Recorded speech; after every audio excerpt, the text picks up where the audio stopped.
कर्मण्येवाधिकारस्ते मां फलेषु कदाचन।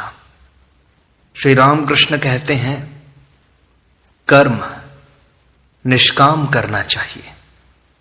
ईश्वर चंद्र विद्यासागर जो कर्म करता है वे अच्छे हैं, वह निष्काम कर्म करने की चेष्टा करता है। मणि कहते हैं जी हां। अच्छा, जहां कर्म है वहां क्या ईश्वर मिलते हैं? राम और काम क्या एक ही साथ रहते हैं? हिंदी में मैंने पढ़ा है कि जहां काम तह राम नहीं, जहां राम नहीं तह काम। श्री राम कृष्ण कहते हैं कर्म सभी करते हैं, उनका नाम लेना भी कर्म है, सांस लेना और छोड़ना भी कर्म है। क्या मजाल है कि कोई कर्म छोड़ दे। इसलिए कर्म करना चाहिए, किंतु फल को ईश्वर को समर्पित कर देना चाहिए।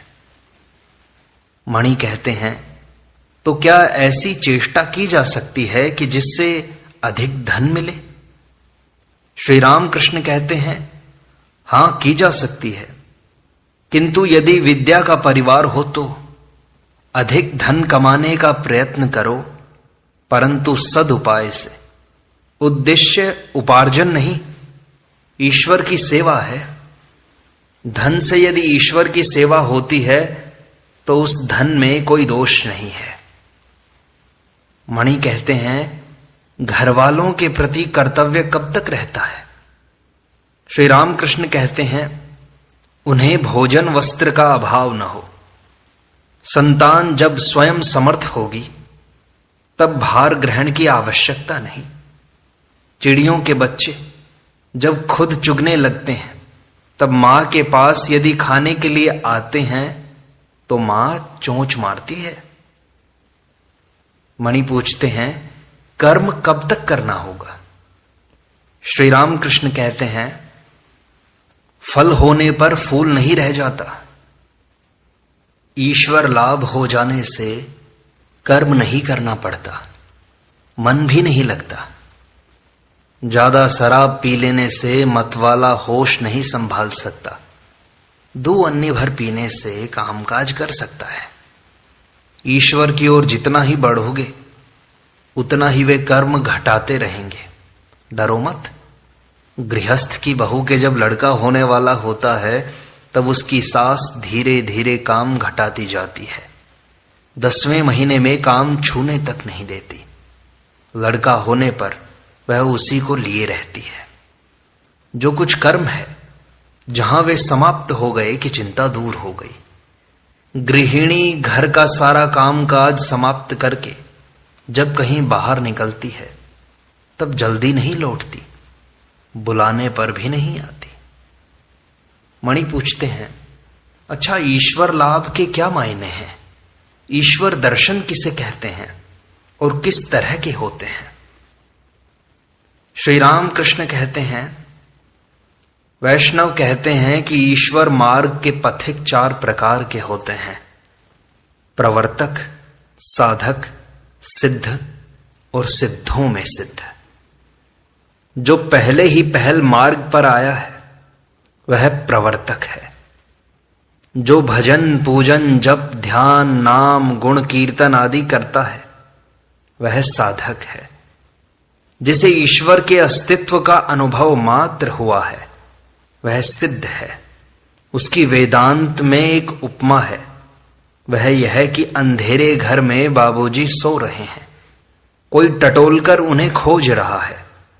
कोच पर हाथ जाता है तो वह मन ही मन कह उठता है यह नहीं है। झरोखा छू जाता है तो भी कह उठता है यह नहीं है। दरवाजे में हाथ लगता है तो यह भी नहीं है। नेति नेति नेति। अंत में जब बाबूजी की देह पर हाथ लगा तो कहा यह बाबूजी हैं, अर्थात अस्थि का बोध हुआ। बाबूजी को प्राप्त तो किया किंतु भली भांति जान पहचान नहीं हुई। एक दर्जे के और लोग हैं जो सिद्धों में सिद्ध कहलाते हैं। बाबूजी के साथ यदि विशेष वार्तालाप हो तो वह एक और ही अवस्था है। यदि ईश्वर के साथ प्रेम भक्ति द्वारा विशेष परिचय हो जाए तो दूसरी ही अवस्था हो जाती है। जो सिद्ध है उसने ईश्वर को पाया तो है, किंतु जो सिद्धों में सिद्ध है उसका ईश्वर के साथ विशेष परिचय हो गया है। परंतु उनको प्राप्त करने की इच्छा हो तो एक न एक भाव का सहारा तो लेना पड़ता है, जैसे शांत, दास्य, सख्य, वात्सल्य या मधुर भाव। शांत भाव ऋषियों का था, उनमें भोग की कोई वासना न थी, ईश्वर निष्ठा थी, जैसी पति पर स्त्री की होती है। वह यह समझती है कि मेरे पति कंदर्प हैं। दास्य भाव जैसे हनुमान जी का था, राम काज करते समय सिंह तुल्य। स्त्रियों का भी दास्य भाव होता है, पति की हृदय खोलकर सेवा करती हैं। माता में भी यह भाव कुछ कुछ रहता है, यशोदा में था। सख्य भाव, मित्र भाव, आओ पास बैठो। सुदामा आदि श्री कृष्ण को कभी झूठे फल खिलाते थे, कभी कंधे पर चढ़ते थे। वात्सल्य भाव जैसे यशोदा का। स्त्रियों में भी कुछ कुछ होता है, स्वामी को खिलाते समय मानो जी काढ़ कर रख देती हैं। लड़का जब भरपेट भोजन कर लेता है तभी मां को संतोष होता है। यशोदा कृष्ण को खिलाने के लिए मक्खन हाथ में लिए घूमती फिरती थी। मधुर भाव जैसे श्री राधिका का। स्त्रियों का भी मधुर भाव है। इस भाव में शांत, दास्य, सख्य, वात्सल्य सब भाव हैं। मणि पूछते हैं, क्या ईश्वर के दर्शन इन्हीं नेत्रों से होते हैं? श्री रामकृष्ण कहते हैं, चर्म चक्षु से उन्हें कोई नहीं देख सकता। साधना करते करते शरीर प्रेम का हो जाता है, आंखें प्रेम की, कान प्रेम के। उन्हीं आंखों से वे दिखाई पड़ते हैं, उन्हीं कानों से उनकी वाणी सुन पड़ती है, और प्रेम का लिंग और योनि भी होती है। यह सुनकर मणि खिलखिलाकर हंस पड़े। श्री रामकृष्ण जरा भी नाराज न होकर फिर कहने लगे, इस प्रेम के शरीर में आत्मा के साथ रमण होता है। मणि फिर गंभीर हो गए। श्री रामकृष्ण कहते हैं, ईश्वर को बिना खूब प्यार किए दर्शन नहीं होते। खूब प्यार करने से चारों ओर ईश्वर ही ईश्वर दिखाई देते हैं। जिसे पीलिया हो जाता है उसे चारों ओर पीला ही पीला दिखाई पड़ता है। तब मैं वही हूं यह बोध भी हो जाता है। मतवाले का नशा जब खूब चढ़ जाता है तब वह कहता है, मैं ही काली हूं। गोपियां प्रेमोन्मत्त होकर कहने लगी, मैं ही कृष्ण हूं। दिन रात उन्हीं की चिंता करने से चारों ओर वे ही दिखाई देते हैं। जैसे थोड़ी देर दीप शिखा की ओर ताकते रहो तो फिर चारों ओर सब कुछ शिखामय ही दिखाई देता है। मणि सोचते हैं कि वह शिखा तो सत्य शिखा है नहीं। अंतर्यामी श्री रामकृष्ण कहने लगे, चैतन्य की चिंता करने से कोई अचेत नहीं हो जाता। शिवनाथ ने कहा था, ईश्वर की बार बार चिंता करने से लोग पागल हो जाते हैं। मैंने उससे कहा, चैतन्य की चिंता करने से क्या कभी कोई चैतन्यहीन होता है? मणि कहते हैं, जी समझ गया। यह तो किसी अनित्य विषय की चिंता है नहीं। जो नित्य और चेतन है उनमें मन लगाने से मनुष्य अचेतन क्यों होने लगा? श्री राम कृष्ण प्रसन्न होकर कहते हैं, यह उनकी कृपा है। बिना उनकी कृपा के संदेह भंजन नहीं होता, संदेह दूर नहीं होता। आत्मदर्शन के बिना संदेह हटता नहीं है। उनकी कृपा होने पर फिर कोई भय की बात नहीं रह जाती।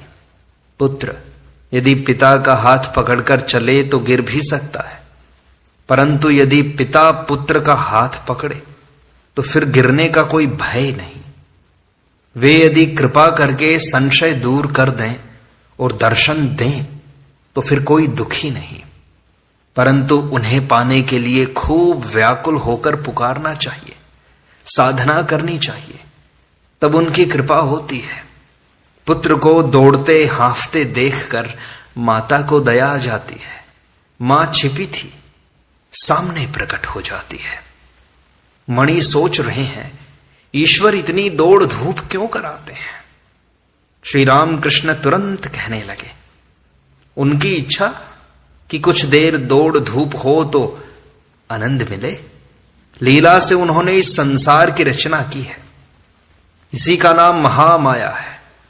अतएव उस शक्ति रूपिणी महामाया की शरण लेनी पड़ती है। माया के पाशों ने बांध लिया है, फांस काटने पर ईश्वर के दर्शन हो सकते हैं।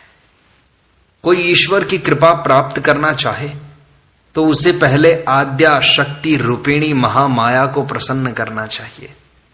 वे संसार को मुग्ध करके सृष्टि, स्थिति और प्रलय कर रही हैं। उन्होंने सबको अज्ञानी बना डाला है। वे जब द्वार से हट जाएंगी तभी जीव भीतर जा सकता है। बाहर पड़े रहने से केवल बाहरी वस्तुएं देखने को मिलती हैं, नित्य सच्चिदानंद पुरुष नहीं मिलते। इसलिए पुराणों में है, सप्तशती में मधु कैटभ का वध करते समय ब्रह्मादि देवता महामाया की स्तुति कर रहे हैं।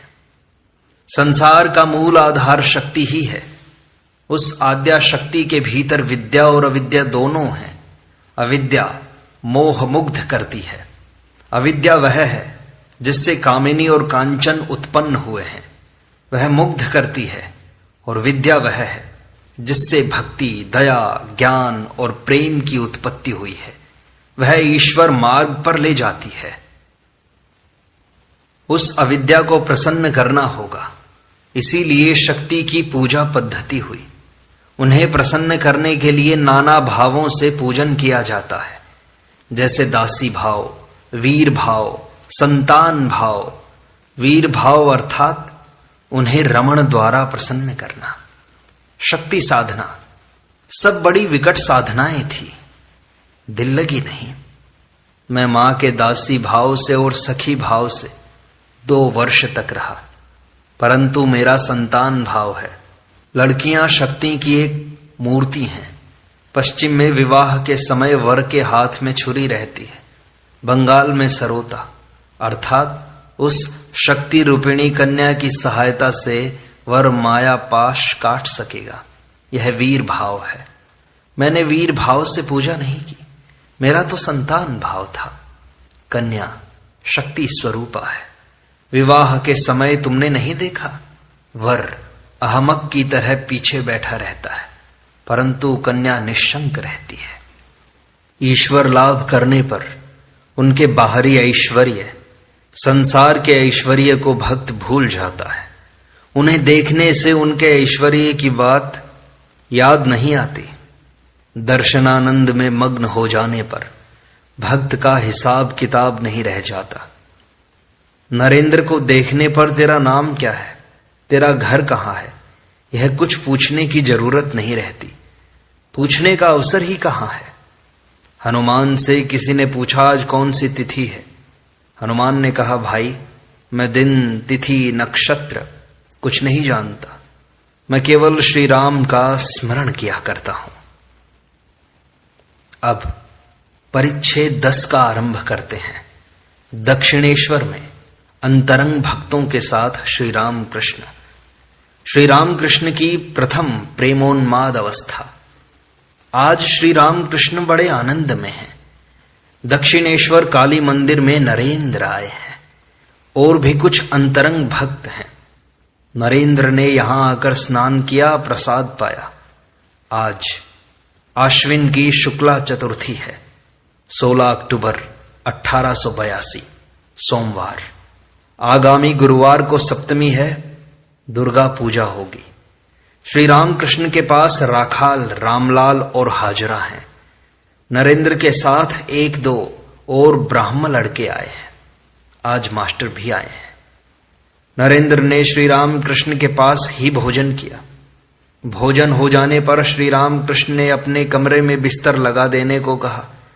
जिस पर नरेंद्र आदि भक्त, विशेषकर नरेंद्र आराम करेंगे। चटाई के ऊपर रजाई और तकिए लगाए गए हैं। श्री राम कृष्ण भी बालक की भांति नरेंद्र के पास बिस्तर पर आ बैठे। भक्तों से, विशेषकर नरेंद्र से, और उन्हीं की ओर मुंह करके हंसते हुए बड़े आनंद से बातचीत कर रहे हैं। अपनी अवस्था और अपने चरित्र का बातों बातों में वर्णन कर रहे हैं। श्री रामकृष्ण कहते हैं, मेरी इस अवस्था के बाद मुझे केवल ईश्वरी बातें सुनने की व्याकुलता होती थी। भागवत, अध्यात्म, रामायण, महाभारत, कहाँ इनका पाठ हो रहा है, यही सब ढूंढता फिरता था। आर्यादह के कृष्ण किशोर के पास अध्यात्म रामायण सुनने जाया करता था। कृष्ण किशोर का कैसा विश्वास है। वह वृंदावन गया था। वहां एक दिन उसे प्यास लगी। कुएं के पास जाकर उसने देखा कि एक आदमी खड़ा है। पूछने पर उसने जवाब दिया, मैं नीच जाति का हूं और आप ब्राह्मण हैं, मैं कैसे आपको पानी पिला दूं। कृष्ण किशोर ने कहा, तू कह शिव, शिव शिव कहने से ही तू शुद्ध हो जाएगा।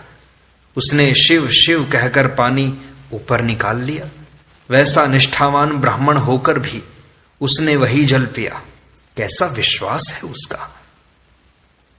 आर्यादह के घाट पर एक साधु आया था। हमने सोचा कि एक दिन देखने जाएंगे। काली मंदिर में मैंने हलधारी से कहा, कृष्ण किशोर और हम साधु दर्शन को जाएंगे, तुम चलोगे? हलधारी ने कहा, एक मिट्टी का पिंजरा देखने जाने से क्या होगा। हलधारी गीता और वेदांत पढ़ता था ना, इसी से उसने साधु शरीर को मिट्टी का पिंजरा बता दिया। मैंने जाकर कृष्ण किशोर से वह बात कही तो वह बड़े क्रोध में आ गया। उसने कहा, क्या हलधारी ने ऐसी बात कर दी? जो ईश्वर चिंतन करता है, राम चिंतन करता है और जिसने उसी उद्देश्य से सर्व त्याग किया है, क्या उसका शरीर मिट्टी का पिंजरा ठहरा? हलधारी नहीं जानता था कि भक्त का शरीर चिन्मय होता है। उसे इतना क्रोध आ गया था कि काली मंदिर में फूल तोड़ने आया करता था, पर हलधारी से भेंट होने पर मुंह फेर लेता था, उससे बोलता तक न था। उसने मुझसे कहा था कि तुमने जनेऊ क्यों फेंक दिया। जब मेरी यह अवस्था हुई तब आश्विन की आंधी की तरह एक भाव आकर वह सब कुछ न जाने कहां उड़ा ले गया, कुछ पता ही नहीं चला। पहले की एक निशानी भी नहीं रही, होश नहीं था। जब कपड़ा ही खिसक जाता था तो जनेऊ कैसे रहे। मैंने कहा, एक बार तुम्हें भी उन्माद हो जाए तो फिर तुम समझोगे। फिर हुआ भी वैसा, उसे उन्माद हो गया।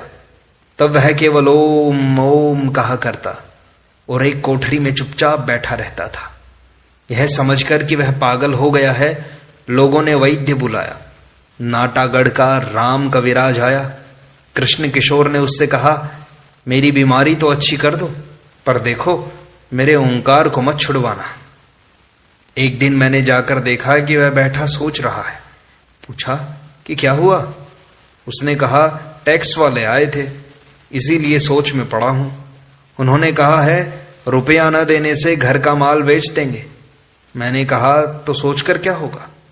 अगर सब उठा ले जाएं तो ले जाने दो, अगर बांधकर ही ले जाएं तो तुम्हें थोड़ी ही ले जा सकेंगे। तुम तो ख यानी आकाश हो। कृष्ण किशोर कहा करता था कि मैं आकाशवत हूं।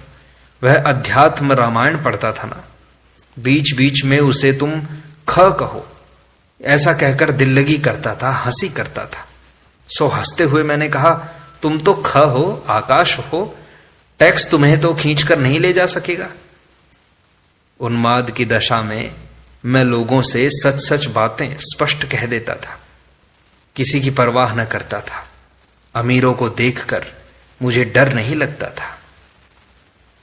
यदु मल्लिक के बाग में यतीन्द्र आया था, मैं भी वहीं था। मैंने उससे पूछा, कर्तव्य क्या है? क्या ईश्वर का चिंतन करना ही हमारा कर्तव्य नहीं है?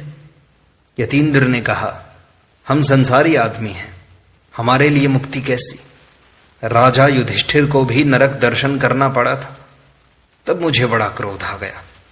मैंने कहा, तुम भला कैसे आदमी हो? युधिष्ठिर का सिर्फ नरक दर्शन ही तुमने याद रखा है। युधिष्ठिर का सत्य वचन, क्षमा, धैर्य, विवेक, वैराग्य, ईश्वर की शक्ति, ये सब तुम्हें बिल्कुल याद नहीं आता। और भी बहुत कुछ कहने जाता था, पर हृदय ने मेरा मुंह दबा लिया। थोड़ी देर बाद यतीन्द्र यह कहकर कि जरा काम है, ऐसा कहकर चला गया। बहुत दिनों बाद मैं कप्तान के साथ सौरींद्र ठाकुर के घर गया था। उसे देखकर मैंने कहा, तुम्हें राजा वाजा नहीं कह सकूंगा, क्योंकि यह झूठ बात होगी। उसने मुझसे थोड़ी बातचीत की। फिर मैंने देखा कि साहब लोग आने जाने लगे हैं। वह रजोगुणी आदमी है, बहुत कामों में लगा रहता है। यतीन्द्र को खबर भेजी गई। उसने जवाब दिया, मेरे गले में दर्द हुआ है। उस उन्माद की दशा में एक दूसरे दिन वराहनगर के घाट पर मैंने देखा कि जय मुखर्जी जप कर रहा है, पर अनमना होकर। तब मैंने जाकर उसे 2 थप्पड़ लगा दिए। ये सारी बातें मैं तुम्हें मेरी उन्माद की अवस्था की बता रहा हूं कि उस समय मेरी अवस्था कैसी थी। एक दिन रासमणि दक्षिणेश्वर में आई, काली माता के मंदिर में आई। वह पूजा के समय आया करती और मुझसे 1-2 गीत गाने को कहती थी। मैं गीत गा रहा था, देखा कि वह अनमनी होकर फूल चुन रही है। बस 2 थप्पड़ जमा दिए। तब होश संभाल कर हाथ बांधे रही। हलधारी से मैंने कहा, भैया यह कैसा स्वभाव हो गया, क्या उपाय करूं? फिर मां को पुकारते पुकारते वह स्वभाव दूर हो गया।